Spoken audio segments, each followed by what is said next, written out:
And in these few minutes that I have left with you, I want to share with you this. This is a big problem. It's a big problem. I see this problem in America, and I'm also seeing it here.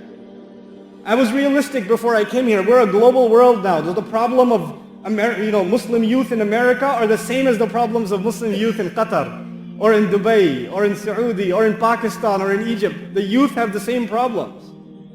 You have the problem of some kids saying, some young people saying, and even older people saying, I know it's haram, but Allah is so merciful, man. He's like Ar-Rahman Ar-Rahim. I know it's haram, but come on, Allah is He's not gonna punish me for that. He's gonna take it easy on me. I want to help you understand this problem. Because Allah described His love and His mercy with such an extreme way, some people might try to take advantage of it. Some people might say, it's just a little bit of drugs. It's not that much. I just do it like twice a week. And I don't do it on Friday. And I stop all of Ramadan, I stop. I don't drink a single, bottle of liquor in Ramadan. But other than that, sometimes, it's okay. Ar-Rahman Ar-Rahim. I'll make Umrah this year, it'll be fine. They figure out they can just eat haram things, look at haram things, do haram things, and it's okay, Allah will take care of it. Allah will forgive. I want to give you an example to help you understand this. One of my earliest jobs was I used to teach at a school. Young kids. These are 7-year-old kids, 2nd, 3rd grade kids. And I thought that these kids are going to love me. I will tell them stories. I will make jokes with them. I will jump up on the desk and I will jump around and entertain them and I will scare them and all kinds of things. These kids used to love me. I used to go in there and tell jokes and tell stories and they used to be loud. The principal used to come in and say, what's going on here? And I used to say, sorry, we'll calm down. I did this for a whole week with these kids. I used to walk into class and the kids used to clap. But then after a week, I go back into class and I say, okay guys, open up chapter 5. Nobody opens up chapter 5. They're all looking at me. Tell us a story. Tell us another joke. And kids are talking to each other. There are people jumping around. There's a kid who's got a pencil in his hand and he's writing his name on the wall. And he's looking at me and he's writing it. And he's looking at me again and he's writing it. You ever see that happen? And then his friend says, I think he sees you. He says it to him and he goes, I know, but he's a nice guy. And he keeps going. They think I'm merciful. They think I'm kind. So they figure, hey, this is a nice teacher. We should do whatever we want.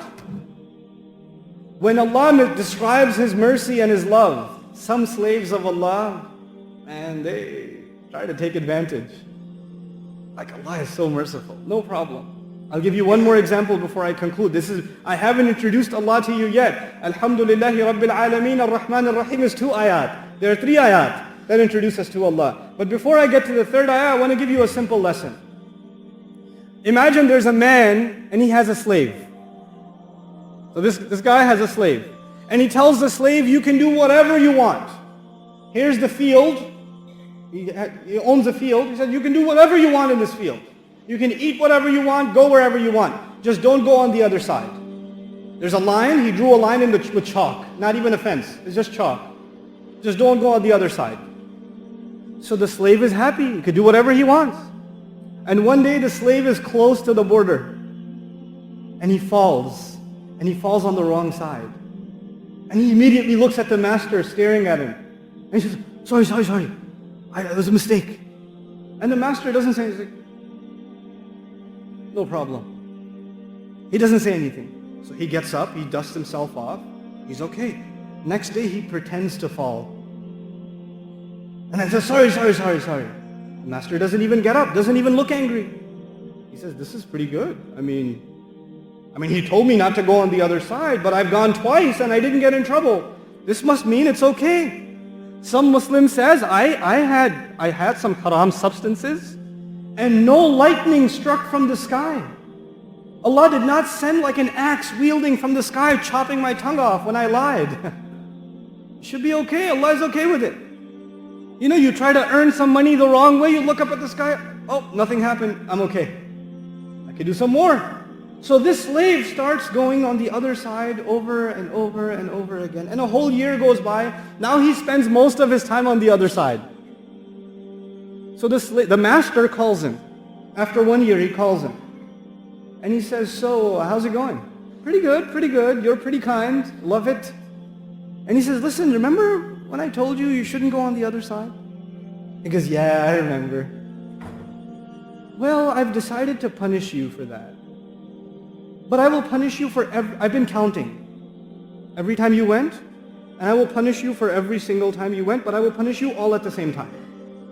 I was holding off. I didn't want to punish you right away. I wanted to punish you eventually. I mean, it was your choice. I didn't stop you from going. I just said, don't go. And I told you there will be consequences. But I've decided to get you right now with all of it. All at the same time, 1 year's worth of transgressions. This is Judgment Day. The human being thinks you can get away with whatever you're doing. No problem. I did something bad yesterday, nothing bad happened today. I should do it again today.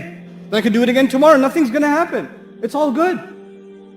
But Allah Azza wa Jal says, He puts the picture, He balances the picture, He says, Maliki yawmiddin. He's the master of, He's the owner of the day on which perfect judgment will be executed. Everybody will get exactly what they deserve. He's the master of that day too. So as I leave you in this khutbah, I want to share with you that Allah balanced two things. On the one hand, He is extremely loving, extremely merciful. And on the other hand, if you take advantage of His love and His mercy, then He will judge you too.